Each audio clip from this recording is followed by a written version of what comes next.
मन इंसान का सबसे गहरा साथी भी है और सबसे बड़ा शत्रु भी। कभी यही मन हमें रोशन रास्तों पर ले जाता है, तो कभी अचानक गुस्से, दुख, जलन या पछतावे के अंधेरों में ढकेल देता है। बहुत से लोग बाहरी दुनिया को बदलने की कोशिश करते हैं, लेकिन सच्चाई यह है कि सबसे मुश्किल युद्ध हम अपने ही मन के अंदर लड़ते हैं। हमारे विचार, हमारी प्रतिक्रियाएं, हमारा व्यवहार, सब कुछ उसी मन से निकलता है जो अक्सर बिना बताए बिखर जाता है। इसी मन को समझाने, उसे शांत करने और जीवन को सरल बनाने के लिए बुद्ध ने एक अनोखी सीख दी। एक ऐसी सीख जो बताती है कि मन कैसा दर्पण है, जो जब तक शांत न हो हमें हमारी ही सच्चाई साफ दिखाई नहीं देती। आज की कहानी मन का दर्पण उसी आंतरिक यात्रा की कहानी है। एक ऐसी यात्रा जो किसी को भी अपने भीतर झांकना सिखा सकती है। बहुत समय पहले मगध राज्य के पास एक छोटा सा गांव था। गांव के लोग सरल, मेहनती और शांत स्वभाव के थे, सिवाय एक युवक अर्जुन के। अर्जुन बहुत तेज दिमाग वाला था, लेकिन उसके मन में एक गहरी समस्या थी। वह हर छोटी बात पर गुस्सा कर बैठता था। गुस्सा इतना कि खुद को भी नुकसान पहुंचा लेता था और दूसरों को भी। गांव वाले उसे सलाह देते, लेकिन वह सुनता ही नहीं। एक दिन उसकी माँ ने थककर कहा, बेटा, क्यों अपने मन को इतना भारी बनाता है? जाओ, बुद्ध से मिलकर आओ, शायद तुम्हारी राह खुल जाए। अर्जुन अनमने मन से चल पड़ा। कई दिनों की यात्रा के बाद वह बुद्ध के विहार पहुंचा। बुद्ध शांत भाव से बैठे थे।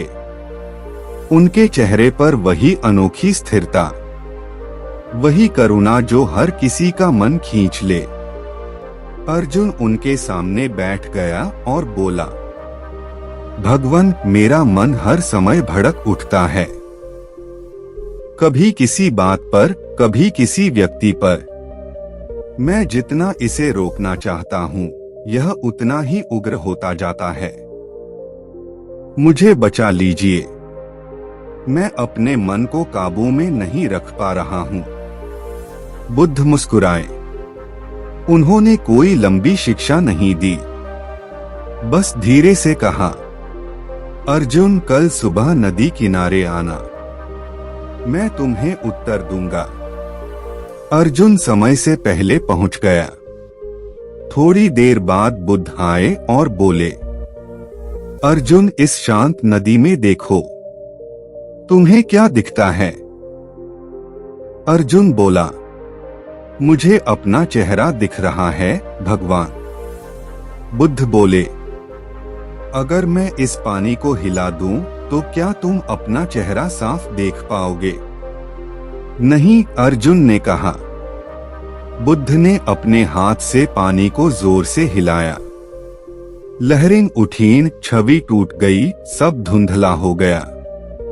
बुद्ध ने पूछा, अब क्या तुम अपने आप को पहचान सकते हो?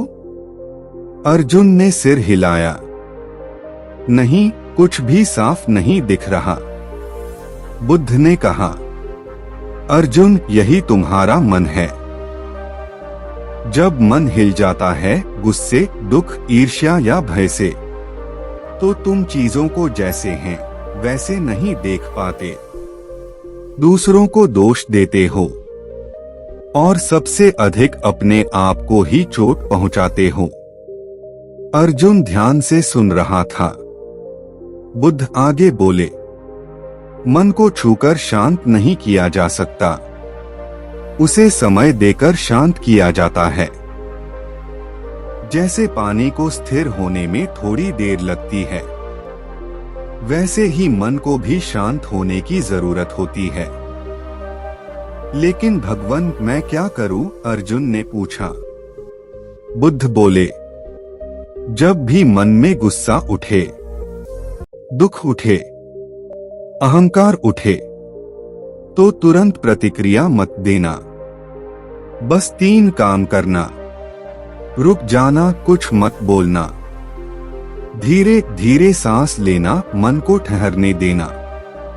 स्वयं से पूछना, क्या यह बात 1 घंटे बाद भी इतनी बड़ी रहेगी? तुम देखोगे अधिकतर बातें स्वयं ही समाप्त हो जाएंगी।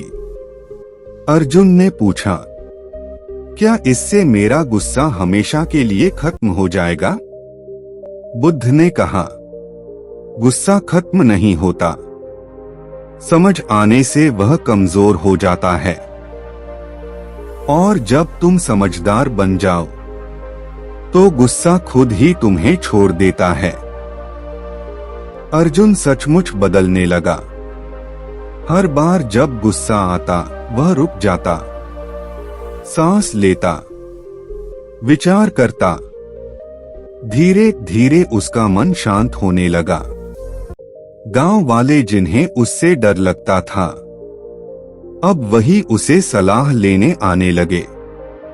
एक दिन उसकी मां बोली, बेटा तुम्हें क्या हुआ? तुम पहले जैसे क्यों नहीं रहे? अर्जुन मुस्कुराया, मैं पहले भी मैं ही था मां, बस मेरा मन हिलता रहता था, अब वह स्थिर रहने लगा है। बुद्ध कहते हैं, जब मन शांत होता है तो दुनिया साफ दिखती है, और जब दुनिया साफ दिखती है तो जीवन सरल हो जाता है। मन को नियंत्रित करने का अर्थ उसे दबाना नहीं, बल्कि उसे समझना है। जैसे नदी को बहना आता है, लेकिन फिर भी वह शांत रहना सीख लेती है। अगर आपको यह कहानी अच्छी लगी तो इसे अपने किसी ऐसे मित्र तक जरूर पहुंचाएं जिसका मन इन दिनों बेचैन रहता है। और अगर आप बुद्ध की ऐसी और प्रेरणादायक कहानियां सुनना चाहते हैं तो चैनल को लाइक, शेयर और सब्सक्राइब करना न भूलें। फिर मिलते हैं एक नई सीख, एक नई कहानी के साथ। नमो बुद्ध।